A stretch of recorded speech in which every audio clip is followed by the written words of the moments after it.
നമ്മുടെ ജീവിതത്തിൽ സക്സസ് ആവാനുള്ള നമ്മുടെ സ്കില്ലിനെ നമ്മൾ മനസ്സിലാക്കി. ആ സ്കില്ലിൽ എങ്ങനെ പൊസിഷൻ ചെയ്യണം എന്നും മനസ്സിലാക്കിയതിന് ശേഷം ഇനി എങ്ങനെയാണ് നമ്മുടെ ടാർഗറ്റ് കസ്റ്റമറിലേക്ക് അല്ലെങ്കിൽ നമ്മുടെ ക്ലയൻറ്റിലേക്ക്, നമ്മുടെ സ്റ്റുഡൻറ്റിലേക്ക് നമുക്ക് എത്തിപ്പെടാൻ സാധിക്കുക എന്നുള്ളതാണ്. ഇവിടെ സ്റ്റുഡൻസിലേക്ക് അല്ലെങ്കിൽ ക്ലയൻറ്റിലേക്ക് നമ്മൾ എത്തുമ്പോൾ വളരെ പ്രധാനപ്പെട്ട ഒരു കാര്യം നമ്മൾ ശ്രദ്ധിക്കേണ്ടത്, we have to find their pain. അവരുടെ കസ്റ്റമറിൻ്റെ പെയിനിനെ നമ്മൾ കണ്ടെത്തണം. കസ്റ്റമറിൻ്റെ പെയിൻ എന്ന് പറഞ്ഞാൽ അവരുടെ ആവശ്യം എന്താണ് അവരുടെ പ്രശ്നം, എന്നിട്ട് ആ പ്രശ്നത്തിനുള്ള ഒരു പരിഹാരമായിരിക്കണം നമ്മുടെ പ്രോഡക്റ്റ്. അതൊരു കോഴ്സാകാം, അതല്ലെങ്കിൽ എന്തുമാകാം. അത് അവരുടെ പ്രശ്നത്തെ സോൾവ് ചെയ്യുന്നതായിരിക്കണം. ഇങ്ങനെ പ്രശ്നത്തെ സോൾവ് ചെയ്തു കഴിഞ്ഞാൽ അവിടെ നമുക്ക് കൃത്യമായി അവരിലേക്ക് എത്താൻ സാധിക്കും.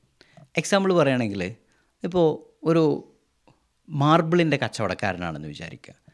ഇദ്ദേഹത്തെ സംബന്ധിച്ചിടത്തോളം ഇദ്ദേഹത്തിൻ്റെ ഒരു ടാർഗറ്റ് കസ്റ്റമർ എന്ന് പറയുന്നത് ഒരു പുതിയ വീട് നിർമ്മിക്കുന്ന ആളായിരിക്കാം, അല്ലെങ്കിൽ വീട് മെയിൻ്റനൻസ് ചെയ്യുന്ന ആളുകളായിരിക്കാം. അപ്പോൾ അവർ നേരിടുന്ന പ്രശ്നം എന്താണ്, ആ പ്രശ്നത്തെയാണ് ഇദ്ദേഹം പരിഹരിക്കേണ്ടത്. അപ്പോൾ ഇന്ന പ്രശ്നം നിങ്ങൾ നേരിടുന്നുണ്ടോ, ആ പ്രശ്നത്തിന് നമ്മുടെ അടുത്ത് സൊല്യൂഷനുണ്ട്, നമ്മൾ പരിഹരിക്കുന്നുണ്ട് എന്ന് പറയുകയാണെങ്കിൽ വളരെ എളുപ്പത്തിൽ ആ ഒരു കസ്റ്റമറിലേക്ക് എത്തിപ്പെടാൻ സാധിക്കും. മറ്റൊന്ന്, ഒരു മാത്സ് ടീച്ചറാണെങ്കിൽ, അല്ലെങ്കിൽ ഒരു ഫിസിക്സ്, കെമിസ്ട്രി, സയൻസിൻ്റെ ഏത് ടീച്ചറാണെങ്കിലും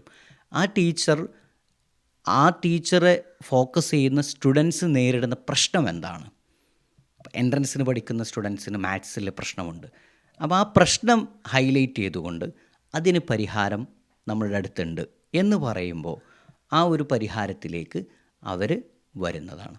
ഇങ്ങനെയാണ് നമ്മുടെ ടാർഗറ്റ് കസ്റ്റമറിലേക്ക്